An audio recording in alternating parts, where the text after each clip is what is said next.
Welcome again to this second in the multi-part series on modeling basics.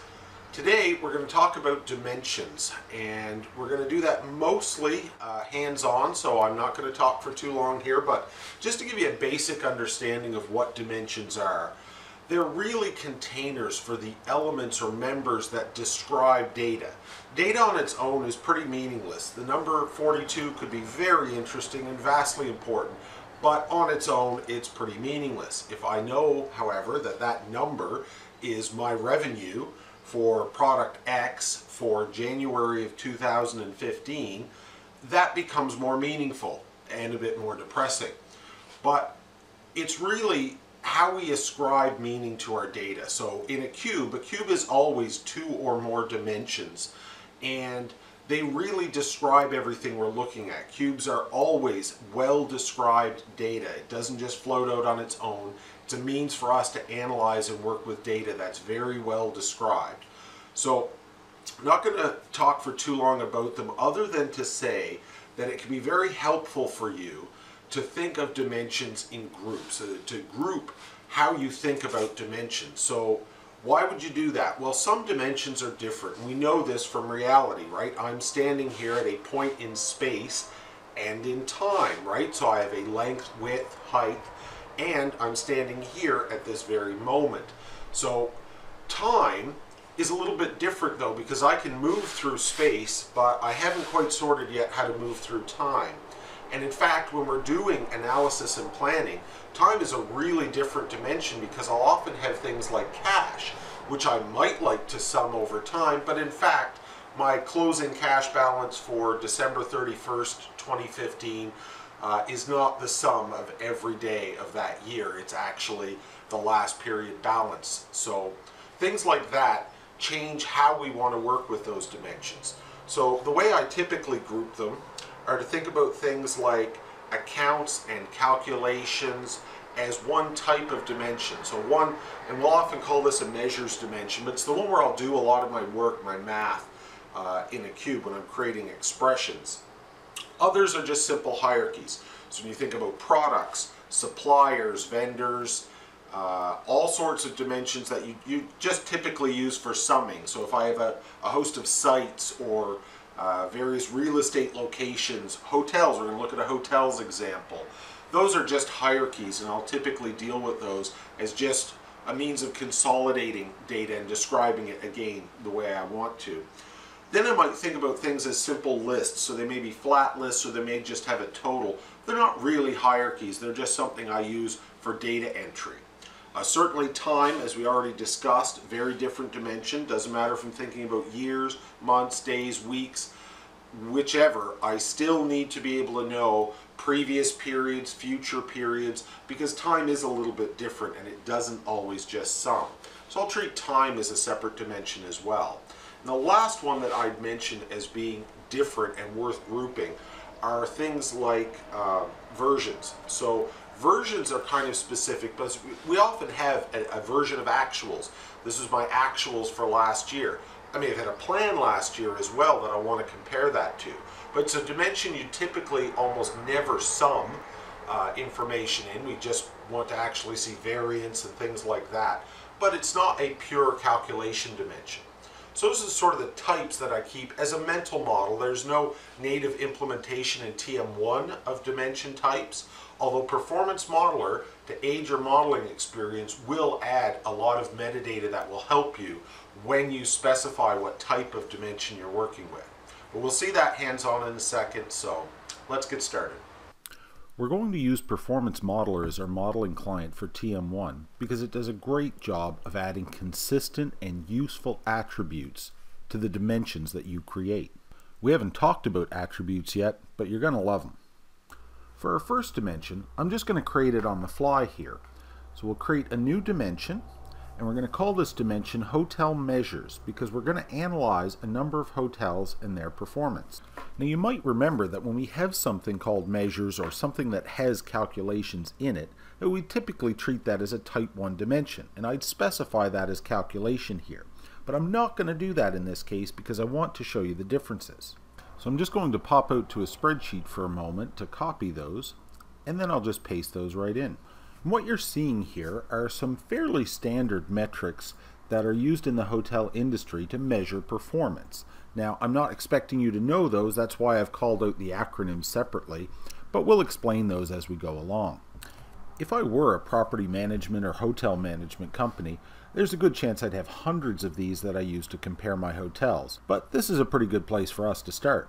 We know that dimensions are the containers for the elements that describe our data, but what we haven't talked about yet is that these members also have attributes which describe them. So the format attribute you see here provides additional information or description to my member number of rooms. I can add a format here if I expand my properties window so we can see it. And I can use this format attribute to describe exactly how I want the member displayed. So I can choose that I want it to be a number, I can choose to show only blanks if it's 0, or to add a digit grouping, so a comma for those who use the English locales. And that format will be respected every time I use this member in a view. We're going to use attributes a lot more as we continue, but I wanted you to see what those attributes are when we create the default dimension type, which is generic. But as you guys already know from our earlier discussion on dimension types, this sort of dimension is really a calculation or measures type dimension where I'm probably going to be doing some math to calculate my average daily rate or anything like that. So let's turn this into a calculation dimension type. By doing that, we're creating an extra attribute on this dimension called nature of positive variance. Now, that may sound like a lot, but it's actually very simple when we think about how we would typically do variance reporting. So whereas an increase in revenue per available room would typically be viewed as a positive thing, an increase in the cost per occupied room would often be viewed as a negative thing. But we'll look at that more closely when we start dealing with variance expressions and looking at metrics, which also have a similar problem. Now that we've specified this as a calculation dimension, we can clean up our view for how we want to view all dimensions of this type and anything we want to do specifically with this one. By right-clicking any column header and choosing all display options, I can come in here and specify those things I want to see or don't want to see, whether or not I want to use an alias, and how I want that to work with all of my other dimensions that are like this. So I'm turning off leaf and consolidated level expressions because we're not going to use these very much, and so I'd rather they didn't clutter my view. I'm going to apply this to all dimensions of this type, so all calculation dimensions. Click OK to apply that, and then I'm going to make another change that's specific to just this dimension. And I'm going to do that again by right-clicking my headers, choose all display options, and unticking pick list and weight, which are both very important attributes, but ones we're not going to work with just yet, so we'll just turn those off. And click OK to apply that to just this dimension. And if you take the time to do this as you start modeling, you'll find that it pays great dividends later on when every view you open looks effectively exactly as you need it to. Before we move on to our next dimension, I just want to show you how easy it is to copy and paste attributes within this editor and apply that to a number. So here I've applied the same format for my available rooms, rooms sold, add a percentage here for my occupancy rate, say that that percentage is going to be 2 decimal places, and blank if it's 0, and then specify the same format for the rest by choosing 2 decimal places, blank if 0 for my average daily rate. With my digit grouping, I'll apply that format, and then I'll just use Control-C to copy it, highlight the rest, and use Control-V to paste. With our format specified, which we'll see when we build our cube, I'm going to save and close that dimension, and we'll build another. If we're going to be comparing hotel performance using the measures we've just created, then we'll need some hotels. This time I'm going to do a guided import of a dimension, and that's how you'll probably in practice create most of your own. You'll probably have many of your dimensions in some external source system, and it's far easier to just load those from that rather than recreating them by hand. I'll just name my process so it's easier for me to find later, and then browse out to this conveniently located CSV file, which has my list of hotels and a lot of information about those hotels. Now we have other videos that cover the details of import, but just take notice that we do get a very good preview of the columns that we're going to be importing, given that this is a CSV file source, and I also see the actual data within the file, which in this case is a number of things that describe my hotels. So if I look at my Four Woods Twin Aurora Resort, which is of course a completely fictitious hotel like my other cheesy hotel names, but we see that it has a particular type. So this is a type of hotel, we'd call it a destination resort. Scrolling through the columns of information, I see that these are all things that describe the hotel. They're not things that are going to describe the data explicitly, but they'll describe the hotel, which is describing the data. So for example, I see that my Four Woods Twin Aurora Resort is an upper upscale hotel, so that describes the market segment of the hotel.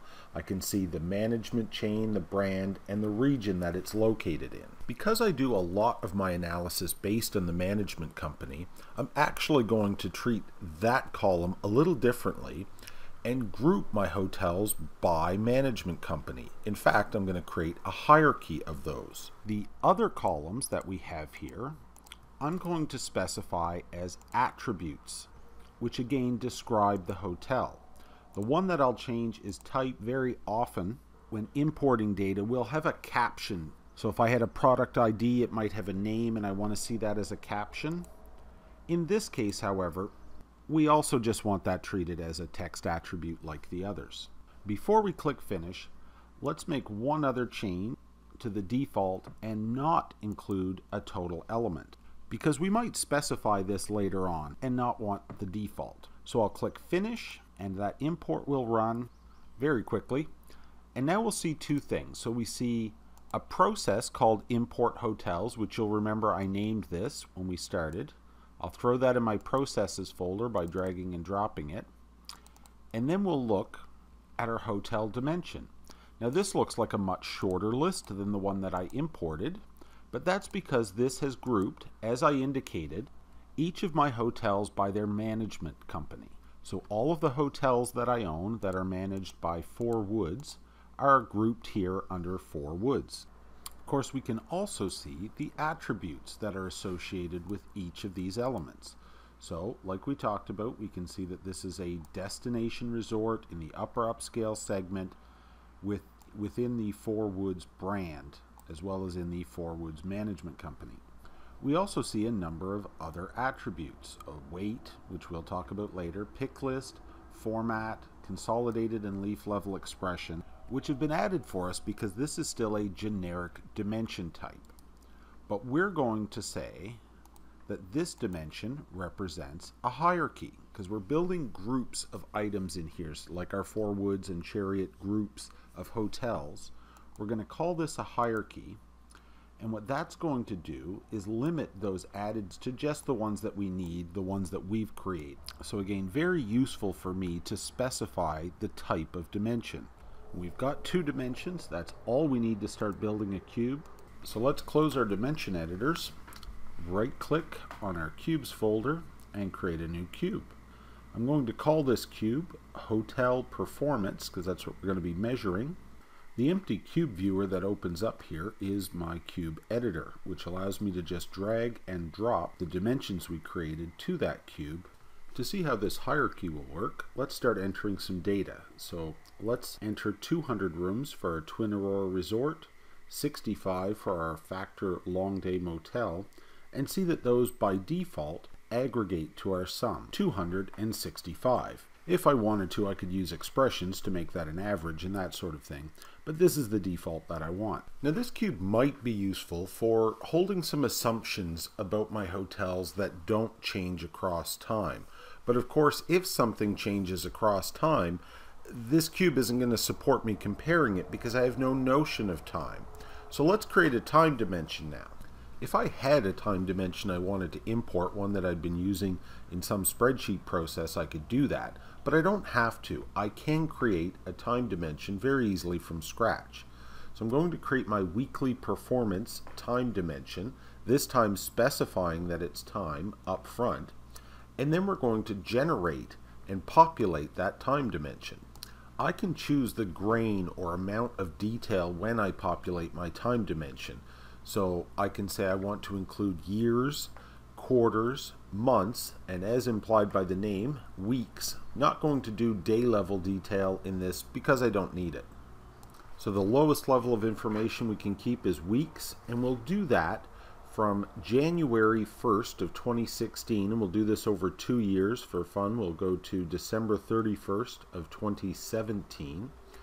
And in this case, although it's not necessary, our fiscal year matches our calendar year. If you like, you could also change the format and add a prefix or suffix here as well. I'm fine with the default. So I'll click OK and take a look at what we've created. So 2 years, as we asked for, from January 1st of 2016 to December of 2017. The most useful thing about creating this time dimension here is that all of the attributes that are critical to time-based calculations, like getting a last period or first period balance and that sort of thing, have been added for us. So we can see a start date, end date, last period, first period, previous period, and so on. And these will be very useful when we start creating expressions later on. So let's save this and put that in our cube. So I can just drag and drop that new dimension right in, but I now have to figure out what I want to do with those numbers that I typed in so you guys could see the aggregation. Do I want to put them all into a particular week? Do I want to take those and copy them into every week? Or do I just want to clear them because they're test data, and that's what I'm going to do. So now our cube has gone from being a very simple two-dimensional table to having a context, so a third dimension that's going to form my context.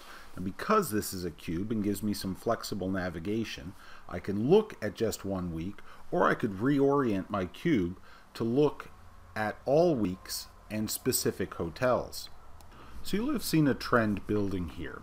Initially, we created a set of different measures so that we could compare our hotels by a number of measures. Then we added our hotels so that we can compare our individual hotels. We grouped those because we might want to look at things by hotel management company. And then we added a time dimension so that we can see trends and compare things at different points in time.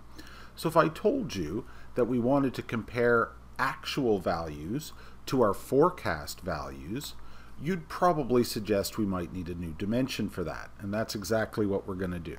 We're going to call this version. We're going to specify our dimension type up front to be a versions dimension type, and then we'll start adding our members. Very easily, just actual and forecast.